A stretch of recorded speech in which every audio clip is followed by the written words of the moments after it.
Buen día. Este video será a manera de recapitulación de todo lo que se aprendió durante esta tarea y durante esta unidad. Primero hay que iniciar con dos conceptos básicos. El primero es el potencial eléctrico y el segundo es el potencial de difusión. El potencial eléctrico es la dotación de electricidad que necesitan los componentes orgánicos para que estos funcionen de manera adecuada en todos los procesos que a estos involucran. Y el potencial de difusión es la fuerza que opone a la gradiente por la que estos componentes orgánicos fluyan dependiendo de sus cargas. Puede ser de la parte externa de la membrana a la parte interna o de la parte interna de la membrana a la parte externa. Básicamente lo que creo que más reforzó todo lo que aprendí fue el punto 9, el cual es el esquema que tenemos que hacer, básicamente incluyendo todas las fases y los procesos que hicimos a lo largo de todo, muy a grosso modo. Siento que en este punto fue en el que más se me quedó todo lo que aprendí, puesto que paso al potencial de reposo, como al llegar a un umbral de menos 55 milivolts, se desplaza directamente a un estado de despolarización, y pasa de los menos 55 milivolts y se dispara hasta los 40 milivolts. Es básicamente el potencial de acción. Antes de que llegue a siempre existe en el potencial de reposo unos intentos fallidos, los cuales son como que cargas que no llegan necesariamente al menos 55 milivolts, que es como, por así decirlo, el trigger de esta acción. Después de despolarización llegamos a la repolarización. Esta es cuando, una vez que llega a la cumbre, que viene siendo aproximadamente 40 milivolts, la célula empieza a repolarizarse para llegar hasta el estado inicial. Pero esto no puede ser no puede pasar al potencial de reposo de una manera directa, sino que tiene que pasar por una hiperpolarización, en la cual se polariza a una menor, por así decirlo, a una mayor cantidad de voltaje negativo.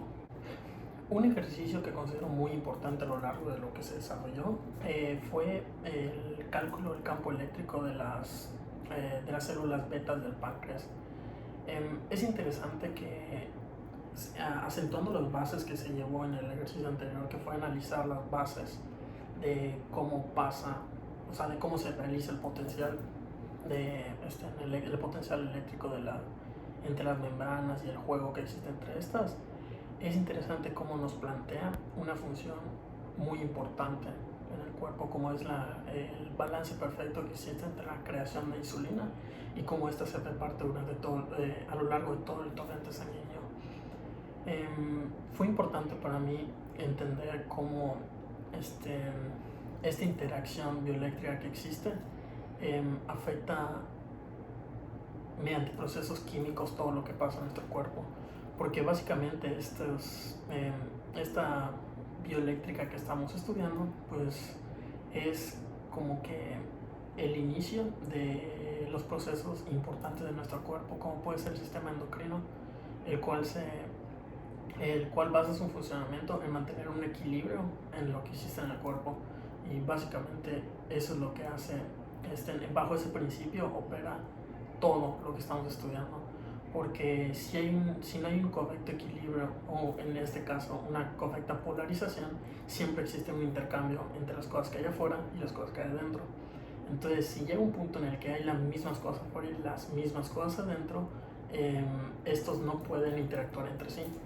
Y creo que es muy importante la manera en la que la tarea nos necesita a investigar sobre esto y poder definir una conclusión en la cual nos damos a la tarea de entender qué es el desarrollo de la diabetes mellitus etcétera, porque es básicamente cuando existe una alteración o un desajuste en el equilibrio y se desarrolla este tipo de patologías.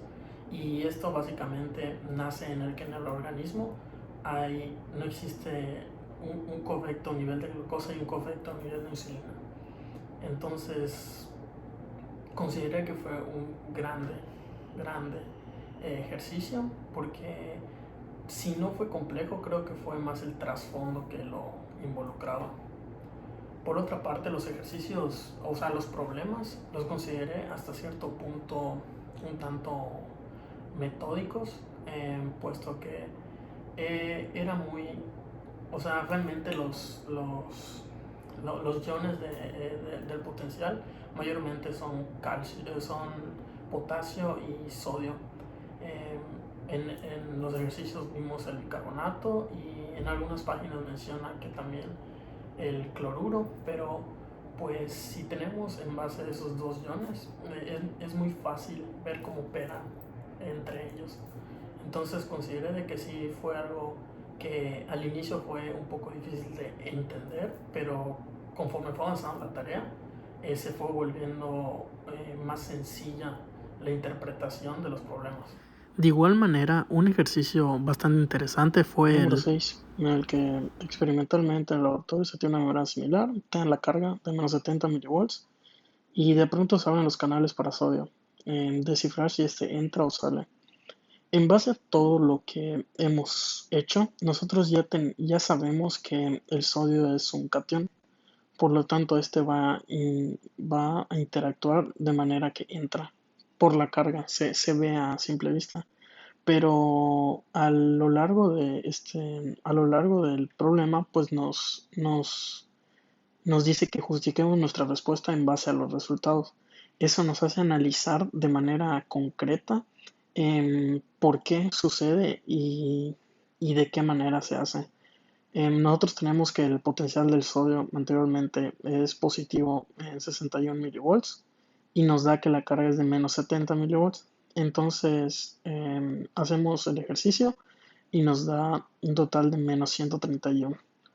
Este menos 131 realmente lo que nos indica por el símbolo, por el signo, es de que es una corriente de entrada, por lo que si fuera un más 131 nos indicaría que fuera una corriente de salida.